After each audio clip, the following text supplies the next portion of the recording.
Good morning, everyone. This is the first time I've done a video like this, but this is something I feel like I need to talk about. I don't know if all of you've heard, or if you're even familiar with anime, but there's a series called Berserk, and Berserk is an anime and mainly a manga. The source material is a manga that is mainly a fantasy, I would say low fantasy with some supernatural elements. The main character is a basically a really buff mercenary who has lost a lot, and he basically came from a messed up life. His name is Guts, and the series is called Berserk.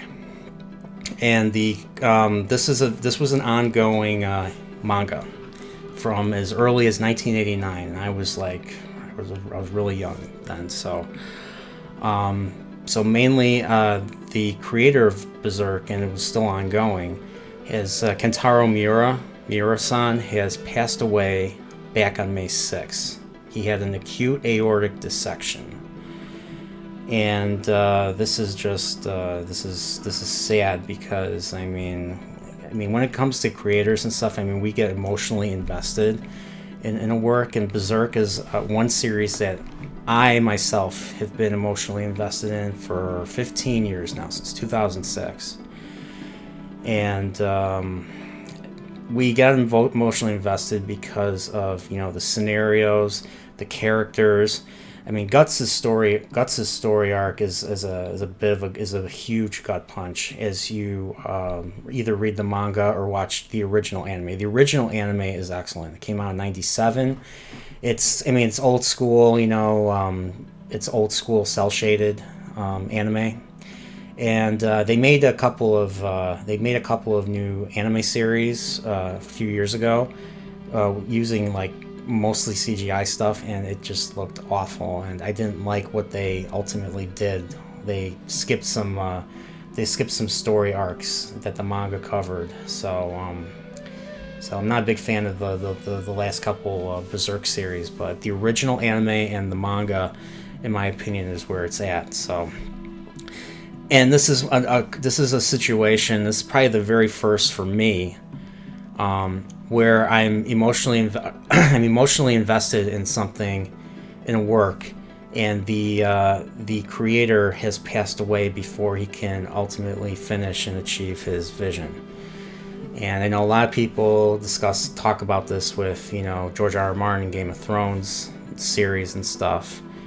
And it's just simply a reality of being a fan, and of following something and supporting it through the years. Things like this have happened ever since pop culture was ever a thing.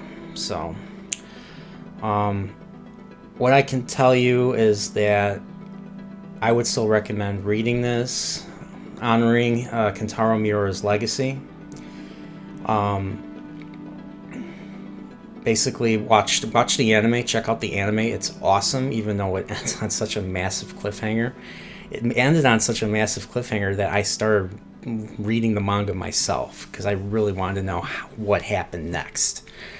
And let's just say it's excellent, and it just completed. There was a long running character arc or story arc that was finally resolved recently. Talking about the character of Casca, I won't spoil what happens, but something really bad happens to her, and she loses her ability to speak as a result. And the big arc was to get her to this island to heal her. And they managed to do that. The characters managed to do that, and so that was awesome. And I really wanted to see how the final story would play out, like how the main character Guts basically in his rivalry, or not his rivalry, his antagonism with the character Griffith, who was the main villain in my opinion, in the God Hand, would play out ultimately. So it's sad that we won't be able to see this, but there's so many fans out there that, I mean, the best we can do is to basically come up with stories, with stories and share them of how this would possibly end, how all the characters would, how all the character stories would, wrap up in a nice neat bow and stuff. So just wanted to do this video as a farewell, as a tribute to Kentaro Miura-san. And for all of you anime fans out there, just remember, I mean, life goes on no matter what we do. So it's I know this is hard, but with as long as we continue to talk about it and we come up with ideas and how it could end, in a satisfying way, like with Game of Thrones and how that series ended, and basically let me down and let a lot of fans down too. So a lot of people have been coming up with their own endings that have been a little bit made a little bit more sense. Same thing can be done with Berserk.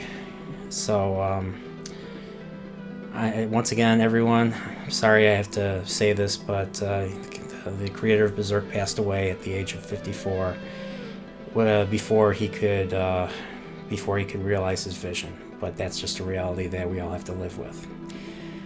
Remember, stay nerdporeal, and that means basically try to stay happy, find something that'll make you happy. And for something like this, I would suggest coming up with some ideas, writing them down, playing them out, and sharing them with other fans, with other friends, other fans, because we're all in this. We're all fans of the same thing. That's what brings us together. So once again, rest in peace, Kentaro Miura, and have a great day. And may the wings of Nerdporeals carry you to happiness. Take care.